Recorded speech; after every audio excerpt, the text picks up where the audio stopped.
ያንዳንዷ ቀን በእግዚአብሔር ቸርነት ናትና የጌታ ስም የተመሰገነ ይሁን።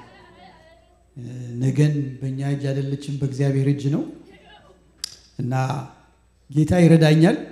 እኔም ስለ ጸሎት ነው ከእናንተ ጋር እንድናገር በልቤ ያለው እና እናንተ በፊታችሁ የጾም ጸሎት ጊዜ ስላለ ለዛ የሚረዳችሁ ቃል ነው ብዬ ገምታለሁ እና እኔንም ጌታ ይረዳኛል በእናንተ ፊት ስቆም።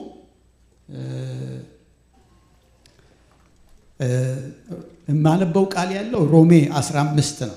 ሮሜ 15 ከቁጥር 30 እስከ 33 አብረን እናነባለን። ሮሜ 15 ከቁጥር 30 እስከ 33 እንደዚህ ይላል። ወንድሞች ሆይ ስለ እኔ ወደ እግዚአብሔር እየጸለያችሁ ከኔ ጋር ትጋደሉ ዘንድ በጌታችን በኢየሱስ ክርስቶስና በመንፈስ ፍቅር ለምናችኋለሁ።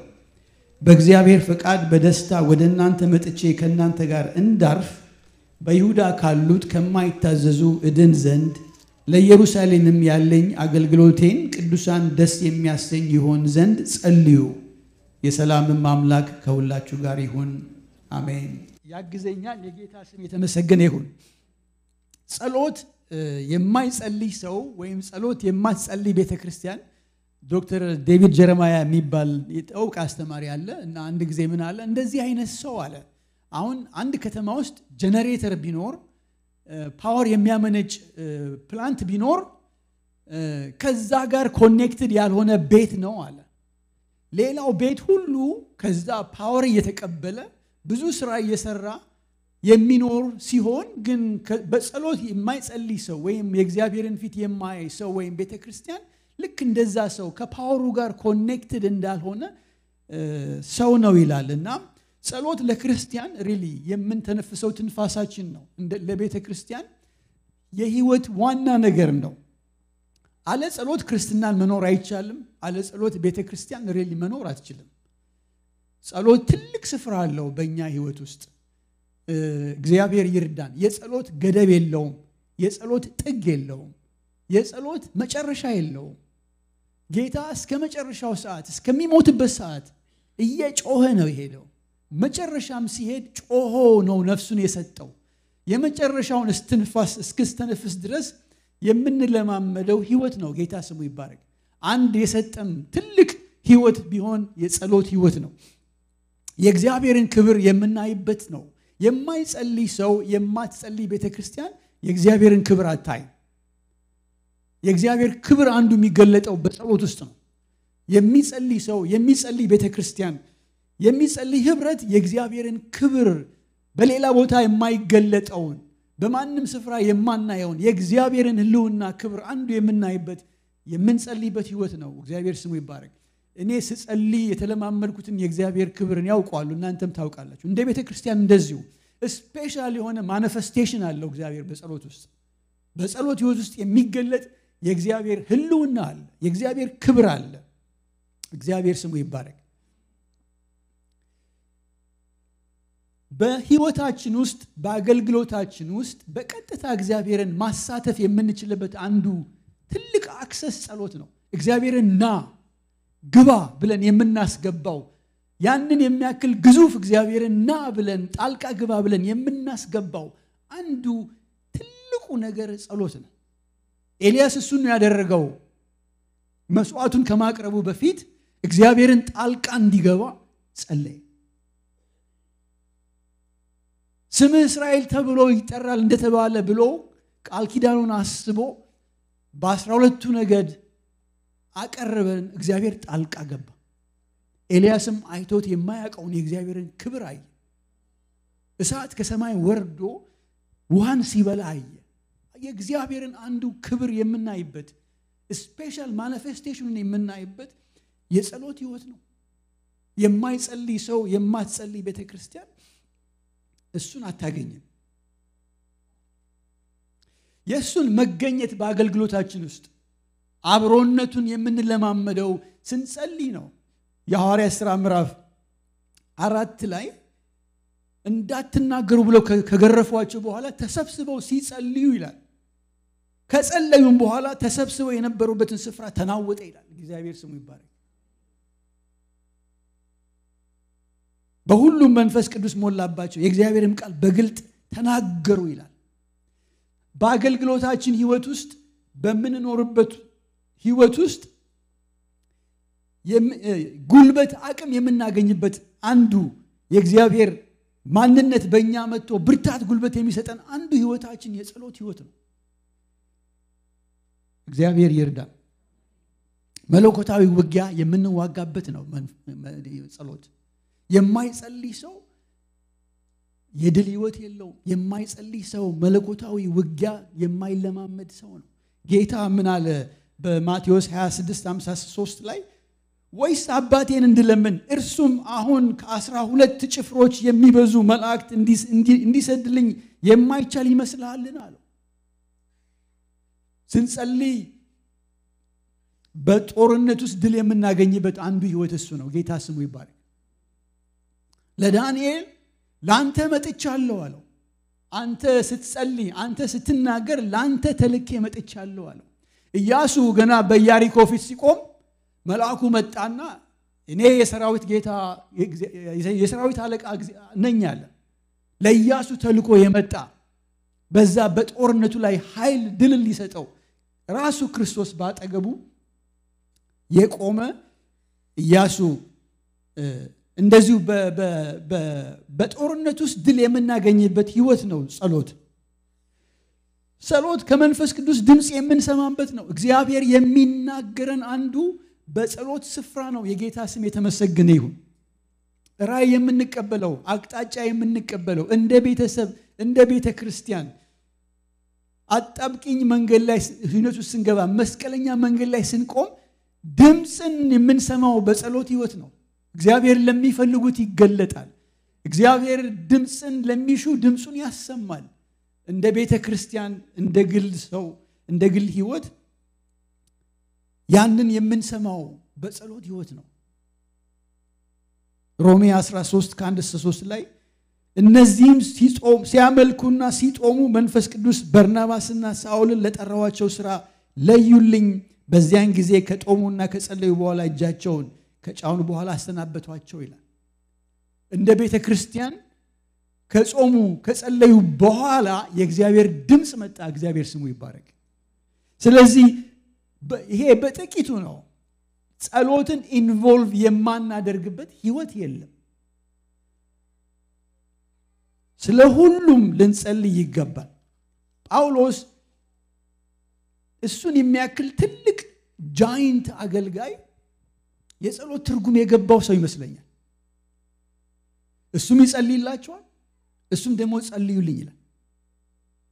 እንደ ቤተክርስቲያን ደግሞ በጸሎት ተሰጡ፣ በጸሎት ትጉ እያለ ለቆላስያስ ሰዎች ለኤፌሶን ሰዎች ይመክራል። እንደ ቤተክርስቲያን ትእዛዝ ነው ይሄ። ምክንያቱም በክርስትና ህይወት ውስጥ ጸሎት ትልቅ ስፍራ አለው፣ ትልቅ ህይወት ነው። እግዚአብሔር በዛ ይባርከ። እግዚአብሔር በዛ ይባርካችሁ።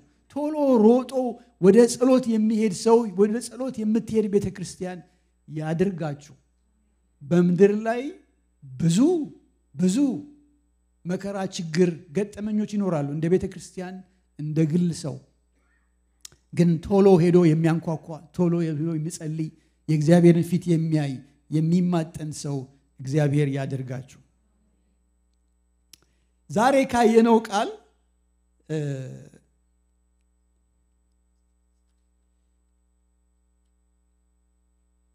አንዳንድ ሐሳቦችን አይተን እንጸልያለን። እንዲህም ይሁን እንጂ ጸሎት ውጤታማ ለመሆን ጸሎት መልስ ለማግኘቱ ዋናው ምክንያቱ እግዚአብሔር ነው። ጸላዩ አይደለም። ከጸላዩ ይመስለናል ግን አይደለም። ጸላዩ ድርሻ አለው። ግን እግዚአብሔር ራሱ የሪሌሽንሺፕ አምላክ ስለሆነ ጸሎትን ይወዳል። ለጸሎታችን መመለስ ወይንም ደግሞ እሱ ፊት ለመሄድ ድፍረት የሚሆነን የሱ ባህሪ ነው። እግዚአብሔር የቃል ኪዳን አምላክ ነው። እግዚአብሔር የሪሌሽንሺፕ አምላክ ነው። እሱ ነው የሚፈልገው። እሱ ነው ይሄንን ኢኒሺየት የሚያደርገው። እና ጳውሎስ እዚህ ጋር ሲናገር ምን ይላል? ስለ እኔ ወደ እግዚአብሔር ይላል። እግዚአብሔር ስሙ ይባረክ። እግዚአብሔር የቃል ኪዳን አምላክ ነው። ለዚህ ነው ጸሎት መመለስ የሚችለው ለዚህ ነው ለመጸለይ መብት ያለን።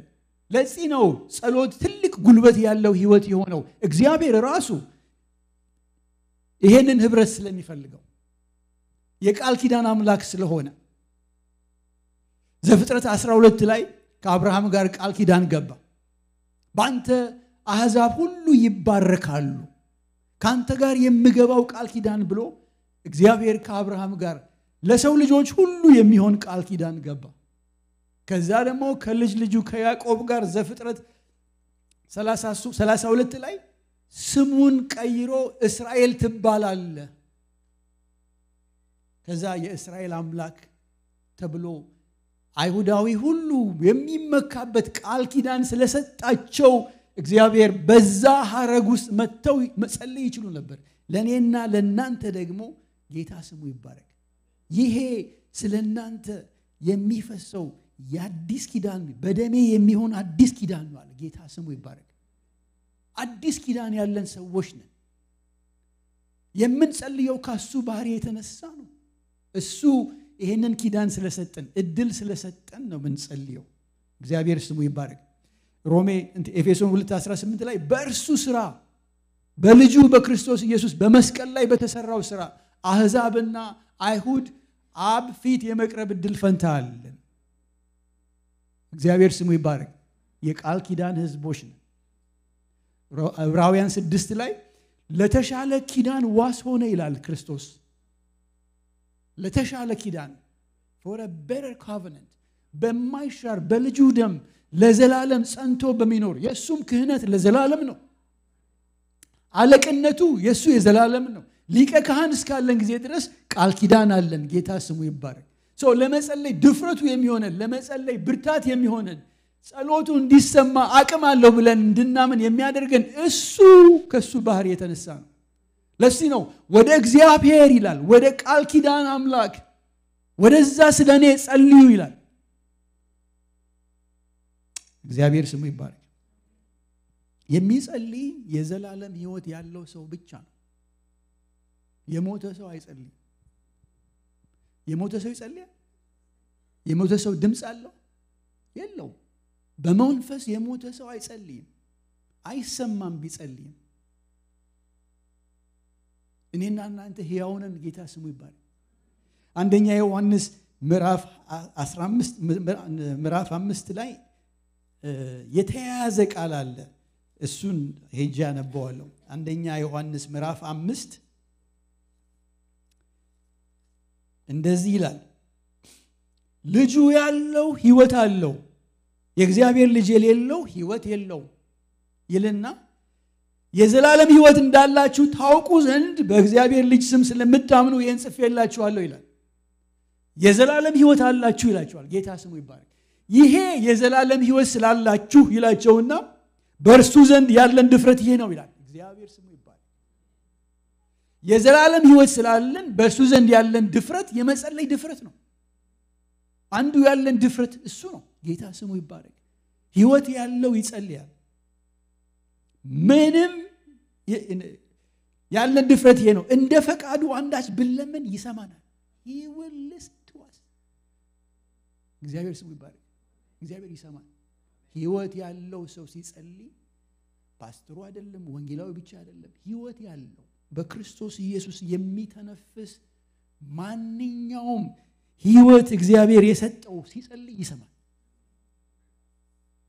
እግዚአብሔር ስሙ ይባረክ። የመጸለይ መንደርደሪያችን እሱ ነው። እግዚአብሔር የሰጠን ዋስትና እሱ ነው። ጌታ ስሙ ይባረክ። እኔ ወደ አብ ሄዳለሁ እና አብ ስለ ወልድ እንዲከብር በስሜ የምትለምኑትን ሁሉ አደርገዋለሁ። ማናቸውን ነገር በስሜ ብትለምኑ እኔ አደርገዋለሁ። ይሄ ቃል ኪዳን ነው። ይሄ የተስፋ ቃል ነው። እግዚአብሔር ስሙ ይባረክ። እግዚአብሔር የቃል ኪዳን አምላክ ብቻ አይደለም፣ እግዚአብሔር የሚገኝና ተደራሽም ነው። he is accessible, he is available። እግዚአብሔር ስሙ ይባረክ። ባይሆን ኖሮ የመጸለይም አቅም የለም። አንዳንድ ሰዎች እኮ አሉ ኦፊስ ላይ ግን የሉም። ቢትሄዱ አታገኟቸው። ወጥተዋል ወደ ከተማ ይባላል። ባለስልጣኑ የሉም ተመልሰናል። እግዚአብሔር ጋር እንደሱ የለም። እግዚአብሔር ሁል ጊዜ 24/7 available ነው። 24/7 accessible ነው። ኤኒ ቦታ ብንጸልይ፣ አልጋ ላይ ታመን ብንጸልይ፣ ሬስትሩም ሆነን ብንጸልይ፣ እስር ቤት ሆነን ብንጸልይ accessible ነው፣ ተደራሽም ነው። is available። እግዚአብሔር ስሙ ይባረክ። ለዚህ ነው ምን ጸልየው። እግዚአብሔር ስሙ ይባረክ። የሚሰማ አምላክ የሚቀበል አምላክ ስላለ በልጁ በክርስቶስ ኢየሱስ የገባው ቃል ኪዳን ስላለ በፍጹም ዮሐንስ እንዳለ ይሰማናል። በሱ ስራ አብፊት ኤኒ ታይም ዘው ብለን መግባት እንችላለን። እግዚአብሔር ለሙሴ ምን አለው? አሮንና ልጆቹ በፈለጉ ሰዓት መግባት አይችሉም። ንገራቸው they can't come በፈለጉበት ሰዓት፣ አለበለዚያ ይቀሰፋሉ። በተቀጠረ ሰዓት ነው የሚገባው። እኛ ግን ሁል ጊዜ የተቀጠረ ሰዓት ነው። ኢየሱስ ስሙ ይባረክ። የተቀጠረ ሰዓት በሱ ስራ ኤቭሪ ዴይ የእግዚአብሔር ቅዱስ ቅዱሳን ኦፕን። ወገኖች ወይ በዚህ ልባችን ሊበረታታ ያስፈልጋል። ኤርምያስ 33:3 ላይ ወደ እኔ ጩህ ሲለው እኮ እኔ አለው እገኛለሁ፣ እዛ ጉድጓድ ውስጥም ገብተበት ጮህ አለው እሰማለሁ ነው። I will listen to you anytime anywhere። ጩህ እኔም መልስልሃለሁ ማለት available ነኝ። I'm accessible። ኤልያስና እነኛ እኮ የበዓል ነቢያቶቹ አንዱ እኮ ችግራቸው ይሄ ነበር። እንደውም ኤልያስ ያሾፍባቸው ነበር። ተኝቶ ይሆናል ወይም የራቀ ቦታ ይሆናል፣ እስቲ ባጭሩ ራሳችሁን ትንሽ ጩሁ፣ በቃ ምናልባት ድምጻችሁ ቢደርስ። እሱ ገና ሲናገር ኢየሱስ ይባረክ። ለዳንኤል ገና አንተ ስትናገር ነው ከሰማይ የመጣሁት አለው መልአኩ። ገና ስንናገር እግዚአብሔር ይሰማል። ክብር ለስሙ ይሁን። እጅግ የከበረን ህዝቦች ነን። በሰዎች ዘንድ በባለስልጣን ፊት በመናምን ፊት ልንናቅ እንችላለን። በእግዚአብሔር ግን ዋጋችን የከበረ ነው። ዋጋችን ክቡር ነው። እግዚአብሔር ሊሰማን፣ እግዚአብሔር ሊያደምጠን 24/7 የእግዚአብሔር አይኖች በጻድቃን ላይ ናቸው፣ ጆሮቹም ለጩኸቶቹ ክፍት ናቸው። ይሰማል ኤኒ ታይም። እግዚአብሔር ስሙ ይባረክ። የመጸለይ አንዱ ጉልበታችን አቅማችን እሱ ራሱ ነው። እግዚአብሔር ራሱ ነው። እሱ ነው የሚፈልገው ኢኒሺዬሽኑን። ጌታ ስሙ ይባረክ። ከዚሁ ሐሳብ ትንሽ እናይና እንጸልያለን። ጸሎት ርዕስ ሲኖረው ተኮር ሲሆን ጥሩ ነው። ጸሎት ሁሌ የሚደጋገም አዝማች አይደለም። እንደየሁኔታው ይቀያየራል። አንድ ጊዜ አንድ ሰው መንፈሳዊ ችግር ደረሰበትና እኔና ፓስተር አበራ ሄደን አግኝተነው ነበር። ቆይቷል። የዛሬ 20 ምናምን ዓመት ይሆናል። እኔ ነኝ ቀድሜ የደረስኩትና በቃ ተጨንቄ ነው አለ እና ከዛ የሌላ እምነት አገልጋይ የነበረ ዳይቆን ሰው ነው አለና እና እሱም ብየው ምንም አረዳኝም አለ። ምን አልከው አልኩት። ጸልይልኝ ነው አልኩት አለ። ከዛ ምን አለ ስለው እስቲ አቡነ ዘበሰማያት እንበላልኝ አለ። አቡነ ዘበሰማያት አለን። ከዛ በኋላ ምንም ነገር አልተሰማኝም አለ። ለሁሉም አቡነ ዘበሰማያት አይባልም።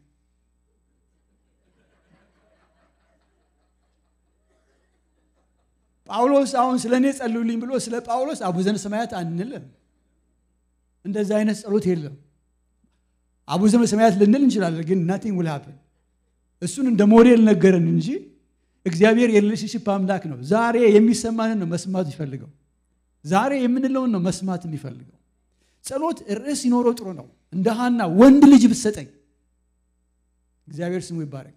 ጳውሎስ እዚህ ጋር ስፔሲፊካሊ ስለ እኔ ጸልዩ። ስለ አገልጋዮቻችሁ ትጸልያላችሁ። እግዚአብሔር ይርዳችሁ። በጣም እነሱ መንፈሳዊ ጃይንት ይመስሏችኋል እንጂ ብዙ ጸሎት የሚያስፈልጋቸው እነሱ ናቸው። እሁድ እንደ አንበሳ ፎክረው ሰኞ እንደ ኤልያስ ክትክታ ዛፍ ስር የሚተኙ አገልጋዮች ያውቃሉ። ጳውሎስ ስለ እኔ ስለሌላው ስንጸልይ እግዚአብሔር ይወዳል፣ የኛን ፊት ይቀበላል። ኢዮብን ስለ ጓደኞቹ መጀመሪያ ጸልያለሁ። ስለ ጓደኞቹ ከጸለየ በኋላ ምን ይላል ኢዮብ 42 ላይ? እግዚአብሔርም የኢዮብን ፊት ተቀበለ ይላል። ስለ ሌሎች ስንጸልይ እንደውም እግዚአብሔር የኛን ስራ ይሰራል። ቸርቿ በጣም እንድትጠነክር፣ ቸርቿ እንድትበረታ ስለ አገልጋዮች ጸልዩ። ስፔሲፊካሊ ስለ ፓስተር አበራ፣ ስለ ከቴ፣ ስለ ሌሎች አገልጋዮች ጳውሎስ ስፔሲፊክ፣ እናንተም የጸሎት ርዕስ ስትሰጡ ስፔሲፊክ ነው መስጠት ያለባችሁ። አንዳንዴ ጸልይልኝ ይላሉ። አንዳንድ በሽተኞች አሉ እኛ ጋር እንኳን አሉ፣ ምናልባት ጎንደር አካባቢ ይሆናሉ፣ መተው በሽታዬን ወቅ የሚሉ በሽተኞች አሉ። ምንድነው የሚያምህ? ሐኪሙ አንተ አይደለም ወቅ ይላሉ። እንደዚህ አይነት በሽተኛ እንዳትሆኑ ሐኪም ጋር ሄዳችሁ ችግር ለማግኘት ችግሩን መናገር አለባችሁ እንጂ ሐኪሙ ምንም መገለጥ የለው። የሚጸልየው ሰውየው እኮ መገለጥ ላይኖረው ይችላል፣ የለው። ስፔሲፊካሊ ጸልዩ እና እዚህ ጋር ሪዙን ደግሞ ይነግራቸዋል ጳውሎስ። ለእኔ ጸልዩ ካላችሁ ደግሞ ምክንያቱንም መንገር ነው። ጸሎት ኢፌክቲቭ የሚሆነው ስፔሲፊክ ሲሆን ጸሎት ኢፌክቲቭ ነው። ዳይሬክትድ የሆነ ጸሎት ኢፌክቲቭ ነው።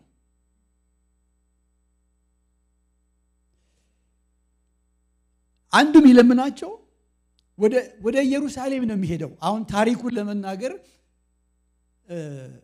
ከመቄዶንያና አካያ ካሉ ከአሕዛብ ገንዘብ ሰብስቦ ኢየሩሳሌም ያሉ ድሆች አሉ፣ ረሃብ ስለሆነ እነሱን ለማገልገል ነው የሚሄደው፣ እነሱን ለመርዳት ነው የሚሄደው። ስለዚህ ይሄ ደግሞ ችግር አለው።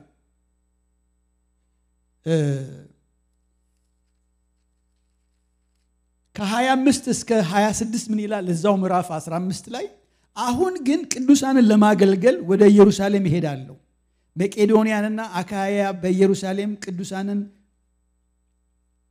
በመከራ ያሉትን ድሆች ይረዱ ዘንድ ወደዋልና ይላል። በመከራ ያሉትን ቅዱሳን ሊረዱ ወደው ገንዘብ ሰብስበው ሰጥተውታል።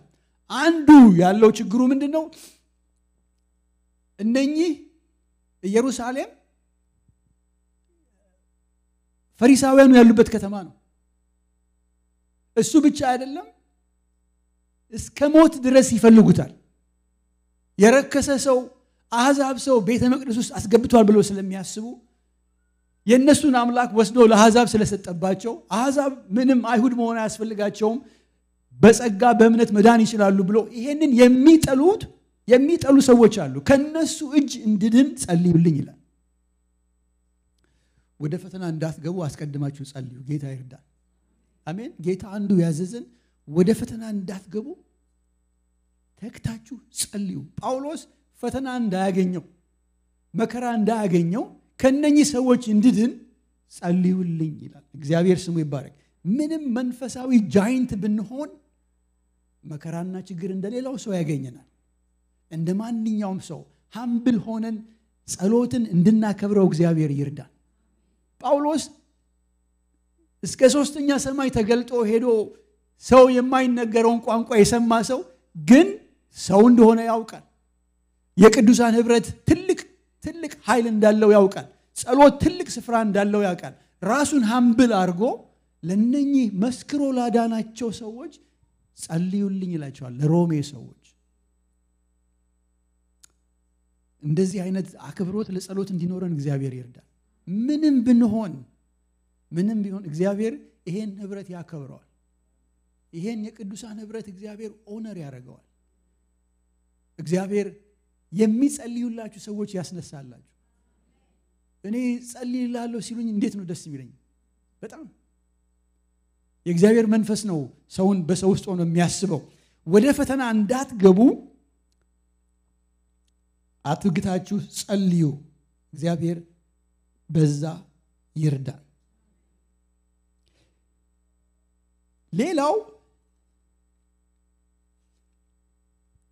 ቅዱሳንን ላገለግል ነው የሚሄደው ይላል። ቅዱሳን ጳውሎስ በጣም ስፔሲፊክ ነው ስለ ሰው ሲያወራ። እነኚህ አይሁዳውያን ናቸው፣ በክርስቶስ አምነው የዳኑ ናቸው። በእነሱ ዘንድ ደግሞ አገልግሎቴ ተቀባይነት እንዲኖረው እነሱን ደስ የሚያሰኝ እንዲሆን ጸልዩልኝ ይላል። ምክንያቱ ምንድነው? ይሄ ሰው ከአሕዛብ ነው ገንዘብ ሰብስቦ የሚሄደው። እነኚህ መቄዶንያና በቆሮንቶስ አሁን ግሪክ በምትባለው አካባቢ ያሉት ገንዘብ አዋጥተው የላኩት ምዕመናን አሕዛብ ናቸው። እነኚህ ደግሞ አይሁዶች ናቸው። ከአሕዛብ ይዘህ የመጣውን ገንዘብ አንቀበልም ሊሉት ይችላሉ። ጀኑን የሆነ እኮ ሰው እምነት ኖሮ በእይታ ሊለያይ ይችላል። ጳውሎስ ቅዱሳንን ነው ላገለግል የሚሄደው፣ ግን አገልግሎቴን ላይቀበሉ ይችላሉ ይላል። እኔ አገልጋዮች ለአገልግሎት ሲሰማሩ አንድ የምጠይቃቸው ጥያቄ አለ። ሁሉንም ጠይቃቸዋለሁ። ፓስተር አብራን ጠይቄው እንደሆነ አላውቅም። ፓስተር አብራን ለአገልግሎት ሲመጣ ነበርኩ ሽምግልና ውስጥ እና አንድ የምጠይቃቸው ጥያቄ ምንድነው? አገልግሎትን የማይቀበል ምዕመን ቢኖር እንዴት አድርገህ ታስተናግደዋል? ሰው ጀኑን ሆኖ እኮ ክርስቲያን ሆኖ በቃ ላይቀበልን ይችላል።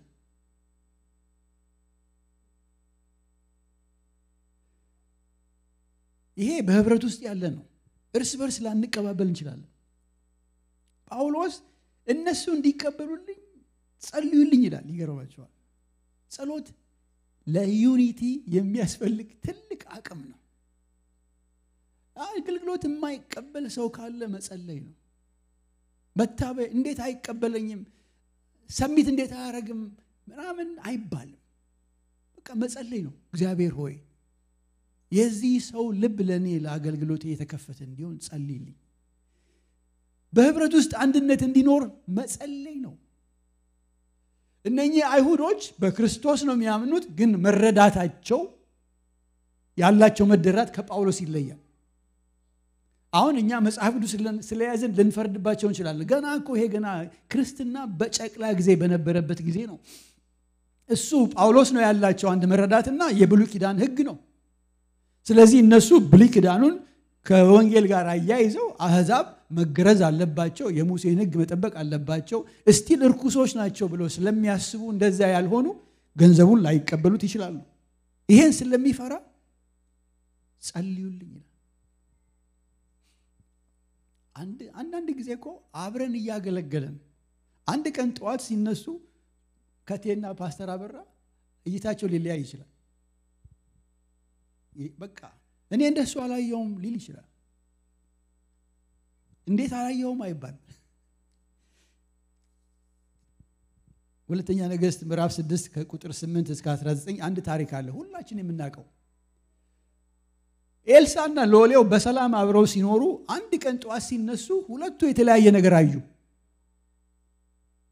ልክ ነው እኮ የኤልሳ ሎሌ ግያዝም ልክ ነው።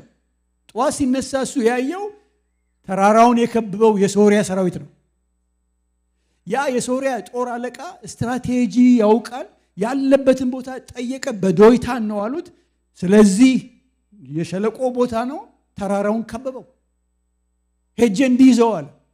መስሎታል የእግዚአብሔር ሰው ሊይዝ ኤልሳ ሊይዝ። ኤልሳ አያዝም። ስጋና ደም ኤልሳን አይዘውም። ኤልሳ በስጋና ደም እጅ አይወድቅም። ነብዩ ጠዋት ሎሌው ሲነሳ ያየው የሶሪያ ፈረስና ሰረገላ ነው፣ ሰራዊት ነው ያየው። ኤልሳ ደግሞ ያየው ተራራውን ሞልቶት ነበር ይላል። እዛ ጋር ሄዳችሁ ብታዩት ከሶሪያውያን ሰራዊት በላይ ለሱ የተላከው ሰራዊት ተራራውን ሞልቶት ነበር ይላል። እሱ የሞላውን ነው ያየው። ይሄኛው ወዮ ይላል፣ ያኛው አይዞ ይላል።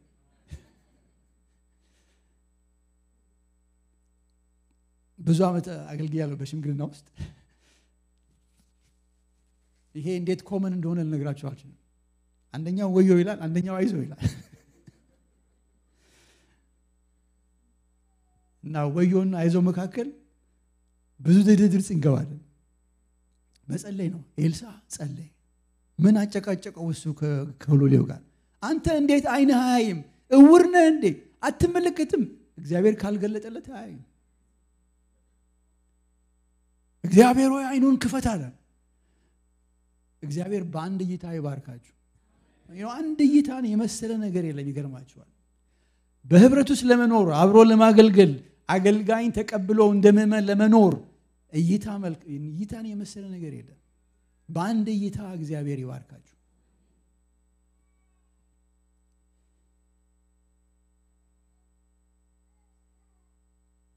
አንድ ጊዜ አንድ ችግር በቤተክርስቲያን ውስጥ ተዋረዱን ጠብቆ ሽማግሌዎች ጋር መጣ እና ከዛ ችግሩን አየን። ማነጋገር የሚገባንን አነጋገርን። ከዛ ስትራክቸር ቀየርንና ይሄ እንደዚህ ብለን አወጣን። በቃ ይሄ መፍትሄ ይሆናል ብለን ማለት ነው። ከዛ እሱን ለፓስተር ነገር ነው። ተመልሶ መጣና ይሄን አንቀበልም ብለዋል አለ እና በቃ አንዳንዶቻችን ተቆጣ። እንዴት ነው የማይቀበሉት? እኛ አሁን በመንግስትም ሆነ በእግዚአብሔር እኮ በዚህ ቤተክርስቲያን ላይ ስልጣን ያለው ክፍል ነው። ይሄ የሰሚሽን ጉዳይ ነው አለ። ከዛ አንተ ሞክራሉኝ። ከዛ እኔም ሄድኩና ስጠይቅ አይ እናንተ ውሳኔያችሁን በደብዳቤ ግለጹልን፣ እኛም ውሳኔያችሁን ነግራቸዋለን አሉ። አስፈራሩኝ ማለት ነው። እና ተመልሼ መጣውና ነገርኳቸው። አንድ በጣም ሁሉ ጊዜ የምናረገው ነገር ቢኖር ምንድነው? አንድነቱን የሚመነካ ነገር ከመሰለን we back off ከረዋቸዋል። በቃ nothing worth the unity። አንድነቱን የሚያፈርስ ነገር ምንም አይጠቅምም። እኔ ቤተክርስቲያን ሳስብ ሁሌ የምትመጣብኝ ሰለሞን ፊት ልጅ ይዘው የቀረቡ ሁለት እናቶች፣ ያቺኛዋ ይሰንጠቃለች፣ እቺኛዋ ስለወለደችው ኖ ለሷ ሰጣት ከሚሰነጥቃለች። ቤተክርስቲያን ስናስብ እንደዚህ እንድንራራ እግዚአብሔር ይርዳል። ህብረትን ስናስብ እንደው የኔ ነገር ካልሆነ የራሱ ጉዳይ እንዳንል፣ ምክንያቱም ቤተክርስቲያን የክርስቶስ ናት። ከዛ በኋላ በቃ እንጸልይ ብለን ተስማማን። እንዳለ ይሄድ ምንም ችግር የለውም፣ እኛን አልሰሙም አልተቀበሉንም ይል ብለን አንድ ቀን ጾም ጸሎት ይዘን በቃ በአካል ተገናኝተን እንጸልይ ብለን አንድ ቀን ጾም ጸሎት ጸለይን እና የዛን ቀን ስንጸልይ ብዙ ጊዜ ጸሎቱን ስለምሰራ አከፋፍላችኋለሁ። የዛን ቀን ሁላችሁንም እግዚአብሔር ይስማ አልኳቸው። ሁላችንም እግዚአብሔር ይስማ። አሁን ይሄን ርዕስ በሚመለከት ከያንዳንዳችን እግዚአብሔር ይስማ። እኔ በልቤ የመጣው ቃል ምንድነው ታውቃላችሁ? የሙሴ አማች ዮቶር ትንንሹን እነሱ ያርጉት፣ አንኳር ወደ አንተ ያምጡት አለው። እኔ እሱን ጠቅሼ እግዚአብሔር ሆይ ይሄ አንኳር አሁን ያንተ ነው፣ ይሄ አንኳር እኛ ጋር ደርሷል፣ እኛ አልቻልነው፣ ይሄ አንኳር አሁን ወደ አንተ ነው፣ አንተስ ምን ትላለህ አለን። ከዛ በቃ ዝም ብለን እንቀጥል ብለን ቀጠልን። ከዛ አሁን ስፈራ ሲቸር ምንም የሰማሁት ነገር የለም። ከብዙ ጊዜ በኋላ ፓስተርን ጠይቁት፣ እንዴት ናቸው ያ ስለው ይገርማል ደስተኞች ናቸው አለኝ። ምን ስለው ያ የሰጠነውን እንሞክረው ብለው ሰርቶላቸዋል አለ። ከጸሎት በፊትና ከጸሎት በኋላ እንሞክረው ብለው ሲያዩት ከጸሎት በኋላ እስቲ ቆይ ምን ይጎዳናል እንሞክረው ብለው ሲሞክሩት በጣም ደስተኞች ናቸው። ሁለተኛ እኛ ጋር መድረስ አያስፈልገውም። ጸሎት ትልቅ ስፍራ ይገርማችሁ። ጸሎት የማይፈታው ቋጠሮ የለም።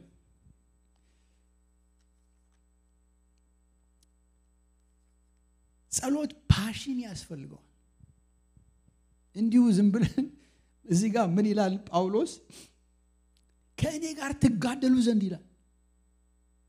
ይሄ የኦሪጂናሉ ቃል የስፖርት የሜዳ ቃል ነው ይላል። ተመልካች አትሁኑ።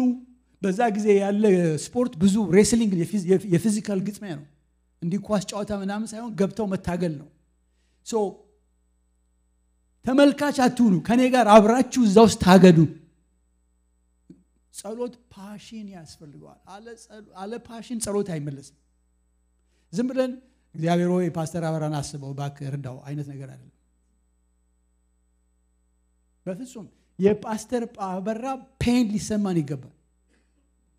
የሱ ህመማችን ሊሆን ይገባል። የሱ ሸክም ሸከማችን ሊሆን ይገባል።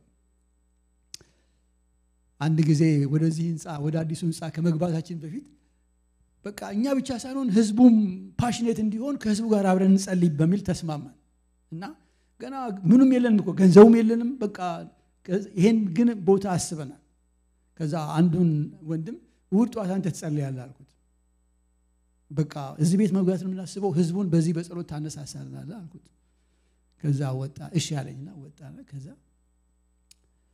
እግዚአብሔር ስሙ ይባረክ ጌታ ከፈቀደ እንኳን ይሄን አይደለም ከዛ የተሻለም ይሰጠን ይችላል ምናምን ብሎ እኔ ምንም እንኳን እግዚአብሔር ጋር አይደለም እኔ ጋርም አልገባም ጸሎቱ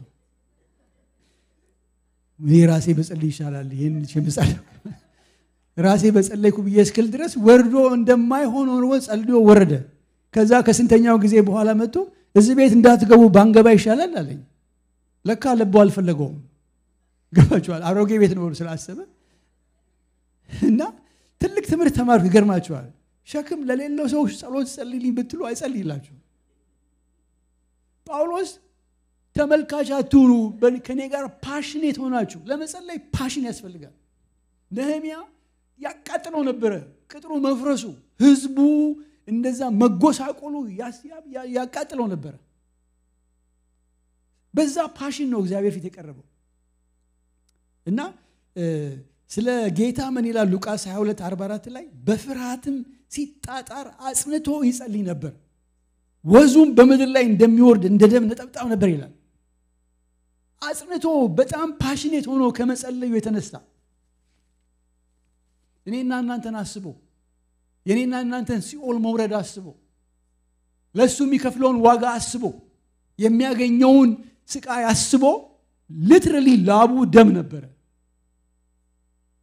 ካለው ፓሽን የተነሳ እሱ እንደዛ ከጸለየ እኔና እናንተ በጣም ልንጸልይ ያስፈልጋል ቆላስይስ 4:12 ላይ ከናንተ የሆነ የክርስቶስ ባሪያ ኤጳፍራ ሰላምታ ያቀርብላችኋል በእግዚአብሔር ፈቃድ ሁሉ ተረድታችሁና ፍጹማን ሆናችሁ እንድትቆሙ ሁሉ ጊዜ ስለናንተ በጸሎቱ ይጋደላል ይላል ይሄ ይጋደላል የሚለው ቃል የሬስሊንግ ቃል ነው ሪንግ ውስጥ ገብቶ የሚታገል ሰው አላለም ስለና ጳውሎስ ነው እንደሱ የሚልለት ምን አይነት ትግል እንደሚታገል ጸሎት ፓሽን ያስፈልገዋል ጳውሎስ ስለኔ በቃ ግድ ይበላችሁ ስለኔ ስሜት ይኖራችሁ የተመልካች ጸሎት የታዛቢ ጸሎት አትጸልዩ ከኔ እሱ እየተጋደለ እኮ ነው እሱ ሂዝ ሬስሊንግ ዊዝ በእነኚህ በሁለት ሐሳብ እየተጋደለ ነው ሊያጠፉት የሚፈልጉ ሰዎች እዛ ይጠብቁታል ላይቀበሉት ይችላሉ ቅዱሳን ደግሞ ለማገልገል መሄድ አለበት በዚህ ሐሳብ ጦርነት ውስጥ ነው ያለው ስለዚህ ከኔ ጋር አብራችሁ ተጋደሉ ይላል ስትጸልዩ ለአገልጋዮቻችሁ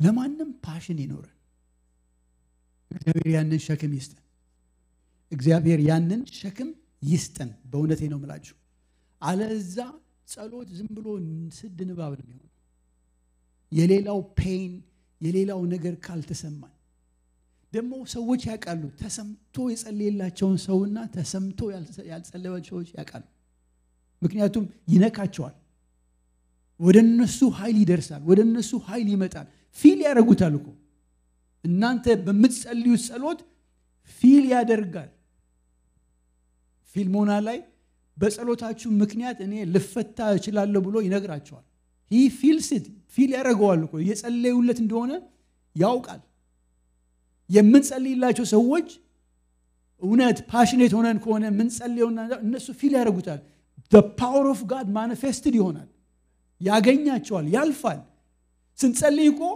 እንደ እግዚአብሔር ፈቃድና እንደ ሐሳቡ ስንጸልይ የእግዚአብሔር መንፈስ ነክቶን ስንጸልይ የምንናገረው ቃል ውስጥ የእግዚአብሔር መንፈስ አለ አብሮኮ በዛ ጸሎትኮ ኃይል የሚኖረው ለሱ ነው የእግዚአብሔር መንፈስ እዛ ውስጥ አብሮ ስለሚገባ ስለሚሄድ የእግዚአብሔር ኃይል ማኒፌስትድ ስለሚሆን ሰዎች ፊል ያደርጉታል ፓሽኔት ሆነን እሱ እዚህ ጋር ፓሽኔት ሆናችሁ ጸልዩ ስለኔ ተጋደሉ ይላል በጸሎት ተጋደሉ ወገኖች ሆይ ስለ ቅዱሳን ስለ ራሳችሁ ስለ ቤተ ክርስቲያን ተጋደሉ አለ ፓሽን የጸሎትን ፍሬ የጸሎትን ሐሳብ አናየው እግዚአብሔር ይርዳን። ትጉና ጸልዩ፣ በጸሎት ትጉ። መጽሐፍ ቅዱስ ውስጥ ሳታቋርጡ አድርጉ ከተባለው አንዱ ጸሎት ነው። አንደኛ ተሰሎንቄ ላይ ሳታቋርጡ ጸልዩ ይላል። ሳትታክቱ ጸልዩ ብሎ ጌታ ሉቃስ 18 ላይ የሰጣቸው ምሳሌ ያላል። ብዙ ነገር እዚህ ምድር ስንኖር እያቋረጥን ነው የምናደርገው። ማለት በህይወት ለመኖር አሁን እያቋረጥን ነው የምንበላው አይደል? እናንተ ሁሌ ትበላላችሁ እንዴ? 24 ሰዓት አይበላም። እያቋረጥን ነው የምንበላው፣ እያቋረጥን ነው የምንጠጣው። ግን ሳናቋረጥ የምናደርገው ነገር አለ በሰውነታችን ውስጥ። ሳናቋረጥ እንተነፍሳለን። እስቲ ለ5 ደቂቃ መተንፈስ አቁሙ። 911 ይጠራል። ለአንድ ደቂቃ ልብ መብታት ብታቆም፣ ለአንድ ደቂቃ አይደለም ለ10 ሰከንድ ወይም ለ20 ሰከንድ ብታረግ ኮድ ብሉ የሚባል አለ ሆስፒታል ውስጥ። ሰውየው ሊሞት ነው የሚባል በቃ ጥድፊያ ነው። ጸሎትም እንደዛው ነው። ጸሎት ሳናቋርጥ ማድረግ ያለብን ነገር ነው። የጸሎት ጥግ የለው። አንዳንድ ጊዜ ቶሎ ልንሰለች እንችላለን፣ ግን እስከሚከፈት ድረስ እናንኳኳለን። እስከምናገኘው ድረስ እንጠይቃለን። እስከሚከፈትልን ድረስ እናንኳኳለን። እስከምናገኝ ድረስ እንለምናለን። አሁን ትዝ ይላችኋል ያቺ ልጇ የታመመባት ሴት ክርስቶስ ጋር መጣ። የልጆቹን እኮ ለውሾች መስጠት አይገባኝም ሲላት she didn't give up ኖ። እንደዚህ አይነት አቲቲዩድ እግዚአብሔር ይስጠን። የቡችሎችንም እኮ ልጆች ያገኛሉ። ያዕቆብ ልቀቀኝ ሲለው ካልባረከኝ there is no way። የጸሎት ጥግ የለውም። እዚህ ጋር ድረስ ነው የሚባል አይደለም። እስከ መጨረሻው እስትንፋሳችን ድረስ እንጸልያለን። ጸሎት ደግሞ ጾም ሲጨመርበት እናንተ እንደምታደርጉት ፎከስድ የሆነ ፓወርፉል የሆነ ህይወት ይኖረዋል። ማይንዳችንን መንፈሳችንን በጣም ይሰበስበዋል ጾም። ስለዚህ ያንን ፎከስድ የሆነ ጸሎት እንድንጸልይ አቅም ይሰጠናል። በእግዚአብሔር ላይ ፎከስድ ሆነ የምንጸልየው ጸሎት ፓወርፉል ነው፣ ዲስትራክትድ ያልሆነ ጸሎት። እና ጸሎት ከጾም ጋር ሲገናኝ ያን አይነት አቅም አለው። ጌታ አብሶ ይባርካችሁ። በጸሎት የምንጋደል ፓሽኔት የሆንን እንድንሆን እግዚአብሔር ይርዳን። ጸሎት ይብዛላችሁ። ከፓስተር አበራ ጋር አብረን እንጸልያለን።